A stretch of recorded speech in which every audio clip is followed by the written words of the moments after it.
Donc vous avez suivi Maman Josaphat. Et premièrement, il y a implantation, il y a Mayalos dans le Congo central, la Matadi.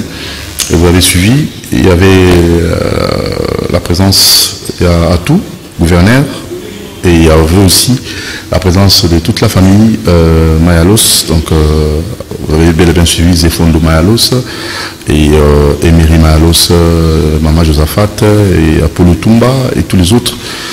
Et s'en suivra l'implantation Kakana Congo central, na image, Maman Josaphat a implanté RDT kuna na Kati.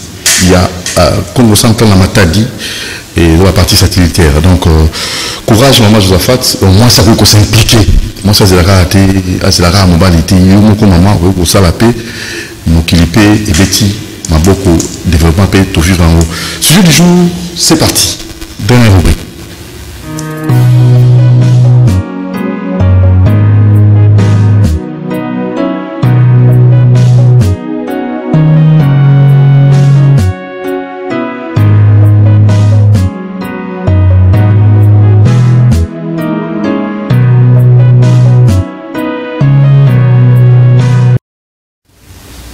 Voilà, Maître Cédric.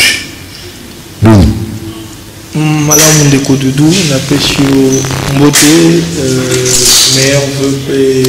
Pareillement, de façon réciproque. Merci beaucoup. Maître Cédric, et c'est mon nom à Royambayo, n'a eu trouvé c'était un dingeni, ni beko, dingeni, bino, fait, loi juridique, bino, pour faire dans le domaine juridique, beaucoup impacter ou impulser le développement en Boka Nabiso. Donc, nous avons tout bêta c'était dans les donc l'implication à droit pour le développement en Boka. Bon, merci de pour la Maloba. Je crois bien qu'on dengue. D'abord, nous avons c'était la Covid. Bon, on va faire parenthèse aussi. Oui, parce qu'il y a une tourisme makasi. Oui, on a un peu parenthèse. C'est un sujet du jour. Si l'Ikambwa Covid, un mois rapidement, tous allez comme on a ba mesure bakondi bazali kozwa. Moi personnellement, na zoé Sabatou et je continue à interpeller ba Congolais que Covid est réel. Covid est solo et deuxième vague oyo. Ils ont emporté et ici emporté Batukole Kakutu na première vague. Les lots oyo soko kena ngaliema, soko kena ba hôpitaux, c'est chaque jour ici que Batubazo Koufa et ébélé ils assurent la question ya Covid. Donc yangwana na koyebi sabatu vraiment que basa la très attention les mesures barrières babo sanate. Na moni na vidéo il y a événement au sali bato bazo pesa na maboko mbote na maboko casse masque ezate. Donc ce sont des choses que le Congolais doivent éviter moins largesse wana. En fait Congolais aza soki oyebisi likambu il faut fimbu il faut zala na sima pour que asala non et sengeli tozwa conscience ya ko salela likambu d'une bonne manière que eto perpétue ango. OK. Deuxième élément, on a interpellé Bakondia Mboka. En fait, bazwa qui ba mesure il y a pour interdire ba salle funéraire. Mais natang ba interdire qui ba salle funéraire et zana bat oyo batonga ka ba salle wana ba kota kutu ba nyongona ba banque. Mais ba koka kozongi saté. En fait, balobaka ke zalaka pour na Covid. Mais lelo oyo zo salle man hôpital du cinquantenaire. Je vous dis, ngai na mboko na lobi tozala ba autorité té. Na ville ya Kinshasa tozala ba autorité. Parce que comment se fait-il que ndenge to banaye komona exposition ya ba matanga na ba terrain. Papa, ils ont dit dans l'hôpital du cinquantenaire. Et je vous dis, c'est de l'argent que les gens dépensent. On parlait de funérailles, non? Qu'on doit justement la morgue. Je vous dis, j'ai été déçu.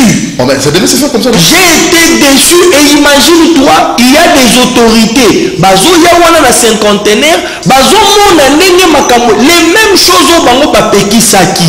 Yango ndezo salema na cinquantenaire. Siko nazo mituna motuna. Cinquantenaire baza plus spécial que ma Congolais nyonso tondenge nini. Parce que Soki, il donne le droit à cinquantenaire, bacha batante, ba réunir batuna batante, nenge babanda kovanda, bazo sala ba cérémonie à lever du corps. c'est que pas autorisé pe bato ba salle de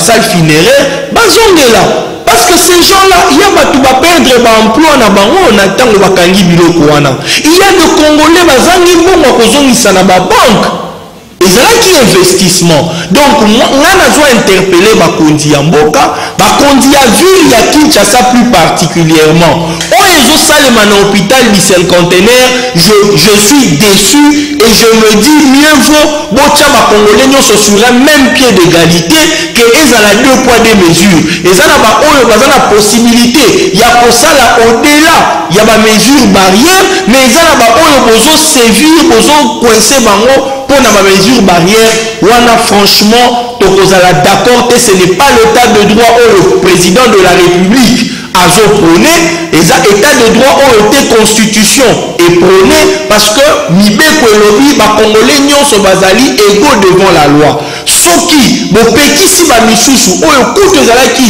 musala na bango bato bande koliesa ba famille na wana mais hôpital musala nango eza wana te donc ba interdire eloko wana ya kolelaka bibembe ndenge bande kolela na terrain na niveau ya hôpital du cinquantenaire wana eza vraiment eloko parce que eloko moko te ezolakisa na événement wana ke covid eza na mboka franchement nakomona makambo nazomona kuna covid eza na mboka te donc yango wana bakongolais mosusu bazodute boaide bakongolais na kofaire appliquer makambo epai ya bato nyonso pour que bakongolais ya sepe badute te soki bamoni likolo ezosalema kuna bango mpe bakozala na hésitation bakodute ke covid eza te alors que nga naza na expérience e nazoloba covid ezoexiste tosala keba tokemba mona makambo ezalaki wana eza litomba mpona santé na biso on va vérifier tout ça il va information ezopesa ça il faut vérifier la source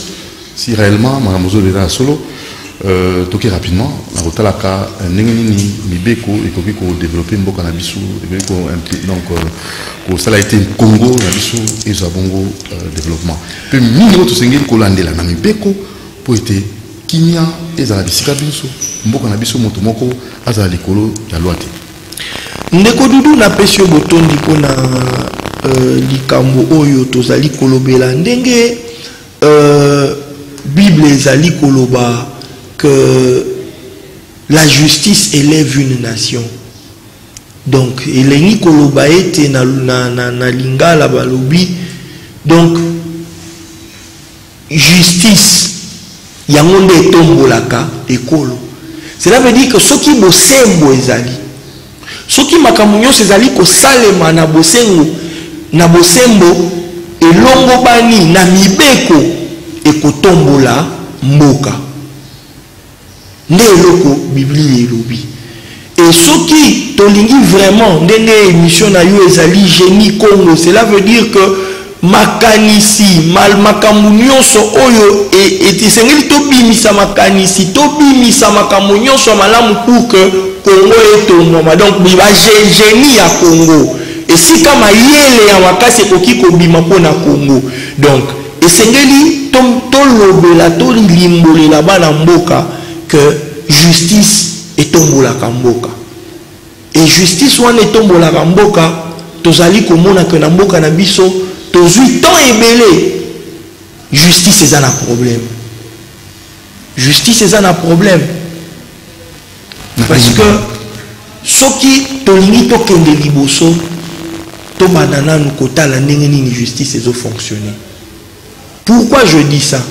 Tala lelo na bacours et tribunaux soki na mboka parce que par exemple na mboka na biso la majeure partie ya population bazali ko vivre na seuil ya pauvreté donc bazali na ba moyen te et ça ezosala que soki population lelo oyo a commis devant likama a commis devant likambu azo s'affaiblir azotala lobi soki na avancer soki na ke liboso batu oyo baza na mbongo nde bakoganye nga namoni batu ebele pour que a revendiquer droit na ye azokoka korevendiquer te oyebi mpona nini parce que alobi ke soki na ke epa leta l'état kokote la bato o bazana mbongo ngana ko perdre ya ngwana moni bato bazana confiance ni ya l'état bazana confiance ya bazuzité ya ngwana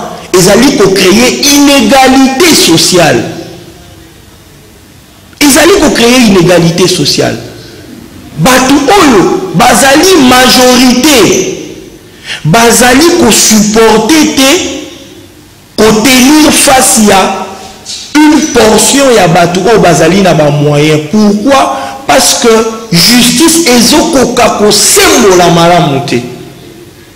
Yango wana soki mokonzi ya mboka ndenge alobi pilier ya makasi na ba réforme biso tozali kosenga que réforme ya justice esalema. Mais siko justice yango lobi moto akozala kosenga akenda makambo na justice mazo mona déjà kokoka te. Est-ce que bato bayebi la notion élémentaire, comment est-ce que vous avez la justice, comment est-ce que vous avez un avocat, comment tout ça, est-ce que les gens yebi penza mebe quoi?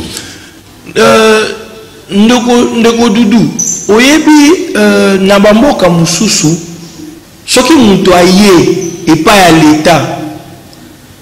Normalement ndenge totali na ba structure, par exemple sur le plan pénal, magistrat nazali avocat ya liboso ya plaignant, magistrat déjà l'état ndaza na pouvoir ya liboso ya ko protéger yo tango yo zui likama oye pa l'état azali na obligation nanu ya kobanda ko protéger yo ozomona ndeko dudu mutu aye pa l'état ye na parquet magistrat aza na obligation ya kobanda kolakisa yeke omoni likambo ye nango ok na yoki yo est-ce que oza na preuve boy o preuve yango oza na preuve boy o preuve yango magistrat a constituer dossier a rechercher ce qui réellement plainte na yo ba infraction ba preuve ezali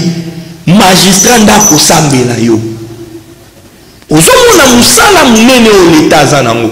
Et c'est lui qui va tout le battre que est-ce que Batou Bayebi non Moussala paye à l'état ezali ko sambela Batou ko défendre Batou ba citoyen na ye ko protéger bango ozomona sikoyo tellement que Batou bazali koya magistrat koki komona ke likambu ezali boye mais omoni magistrat komo memo na gauche akomo memo na droite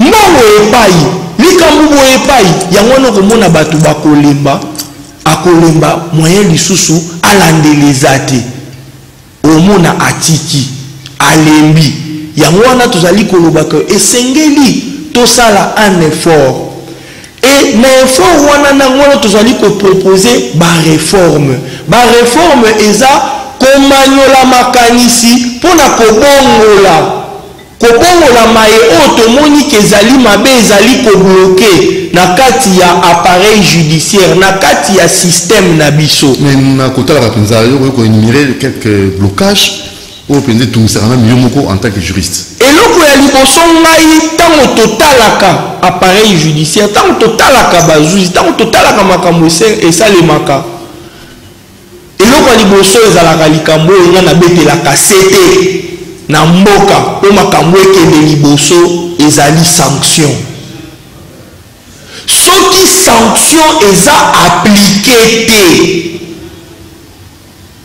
batu bakozonga na nzela te yango na omoni na mibeko nyonso batiaka toujours étape ya sanction. Cela veut dire que bayebi soki il faut kosala boye il faut kokende boye mais soki osali te tala etumbu yango oyo esengeli l'état atia accent abeta sete na etumbu ya baye oyo bazali kosala mabe na kati ya justice parce que bango nde bazali kosala ete batu bazanga confiance na justice soki lelo baye bazali kokamba justice baye a partir ya ba OPJ na biso na se awa ti likolo na bazuzi ya likolo soki bayebi ke soki nasali likambo boye nasali mabe nakati likambo mabe ndeko dudu soki akei kofunda ngai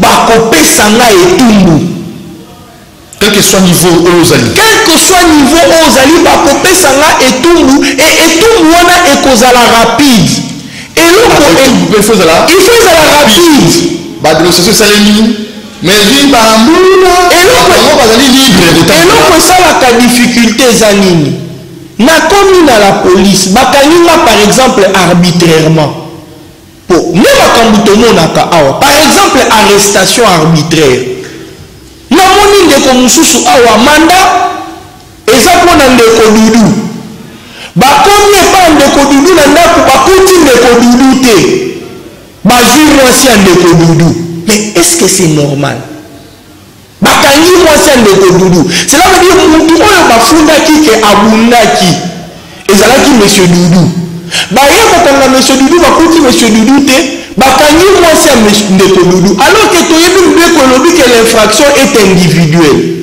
sikoyo moto oyo asali arrestation wana akangi mutu aye na ye aprive ye liberté etumbu na ye esengeli ezala nini mutu ya bongo soki okei kofunda ye soki ezwi temps bato balembaka nakokende auditora okoma yaka lelo pesa mbongo sala boye yaka lobi atake bafe eza établi ekolembisa bato bakozanga confiance akozonga lisusu lobi mpo bafunda yango wana omoni lokola bakokende lisusu kofunda te bato wana bakokoba kosalaka makambo wana yango wana nga nazali kosengaka reforme ya liboso na traitement ya baplainte ya bato oyo bazali kokamba mboka bazali kokamba makambo oyo etali ya justice ezala traité avec urgence ozo comprendre ndeko dudu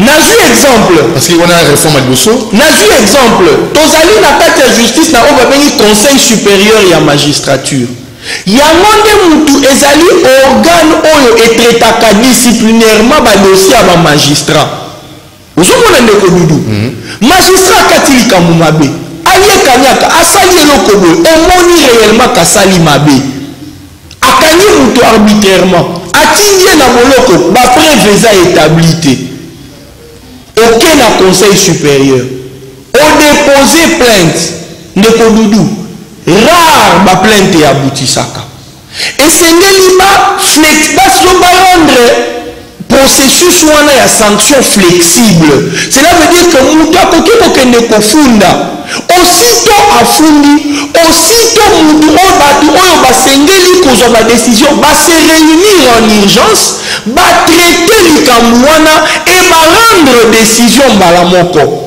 pour que epesa bayi mboka sentiment ya que l'état pa alobelaka bato babanga mpona kosukisa l'autre réforme et côté makambo ya bacours et tribunaux ndenge tozali kotala bameka mpe kotala lolenge nini badécision ezwamaka na kati ya bacours et tribunaux badécision ezwamaka ndenge nini esengeli bameka kotala mpo lelo bakonzi ya babisika oyo badécision ezwamaka bachef de juridiction baorientaka badécision ewutaka likolo biso tozali kutu kopropose que badécision ya justice par exemple bazuzi bakati likambo bazwi affaire en délibéré ndenge balobaka ntango bakomi na ntango ya kopesa décision esengeli basala nini apart bazuzi misato oyo basiégeaki bazwi lisusu bazuzi mosusu par exemple oyo ya batribunal ya likolo baye na bango jour ya délibération cela veut dire que bazuzi oyo bazwaki likambo oyo basambisaki baexplike bango tala likambo boye tala likambo boye tala likambo boye biso tolingi tokata likambo boye esali lokola un collège oyo ezali na divers membres pour que bazwa décision ekorassuré parce que lelo mosala baavocat na kolobela baavocat bayebi ndenge basufraka na baclient oyo akoki koexplike client ke tala mosala tala boye okozala mais akomi boye décision ebimi mosusu pour nous permettre de faire des propositions, pour nous permettre que moi groupe ya batu kaka na ndenge ba yebenele na ba intervention ezala bongo te ezala ke basa la PV na PV wana il y a au moins par exemple 10 membres, 3 membres ya composition, 7 membres bazui juge conseiller moko na cour d'appel, bazui conseiller moko na conseil d'état, bazui conseiller moko na cour de cassation, ozomona na bati basangisi bango et sali débat d'idées comme ça pour que quand même makambo kendaka liboso. Donc il y a une proposition mais tozali kosenga nde na bandeko na biso ya justice ba oyo bazali na pour finir na devoir wana ya kosambisa Bible elobi ke un magistrat est un homme de Dieu. Zuzi magistrat azali moto na nzambe. Pona nini bazali kolobaka za moto na nzambe? Parce que mosala ya azali kosala azozwa place ya nzambe, azodeside na sort ya nzambe te, akomi nzambe te, mais azozwa place ya nzambe parce que azodeside na vie ya mutu na sort na yo.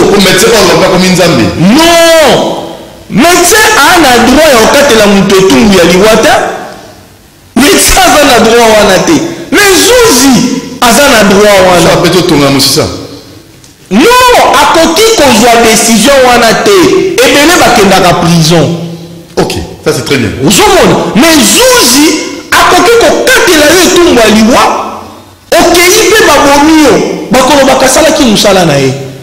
Yango wana tozali kolobaka zuzi azali moto na nzambe, asalaka mosala oyo azwaka place ya nzambe ya kodeside na sort ya mutu, na vie na ye, na babie na ye, na makambu na ye.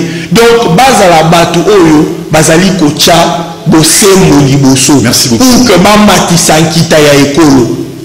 Merci maître Cédric. Génie à l'autre lambi. Mardi prochain Torokoba na ba proposition qui vous allez copier ça pour na mboka na mseki liboso. Bonne année encore. Merci pareillement. Très bien.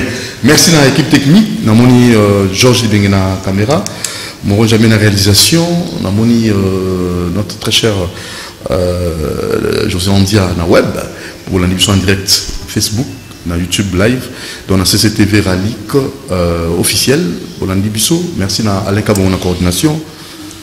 Notre très cher, hein, Dieu merci Kifou avec l'exploitation. On est très cher à Solo, on a monté ma pena. C'est ça mon nouveauté. Nous nous tirons au coup de nos lobby à 10h30 et le mardi prochain nous avons un Cédric pour affondre la souma Kambo Oyo. Mais ceux que vous l'avez dit sur la CCTV Ralik officiel, ceux que vous l'avez dit suite moi Makamosu, nous devons tirer TV pour vous abonner à la CCTV Ralik officiel, vous abonner à la TV. Ciao.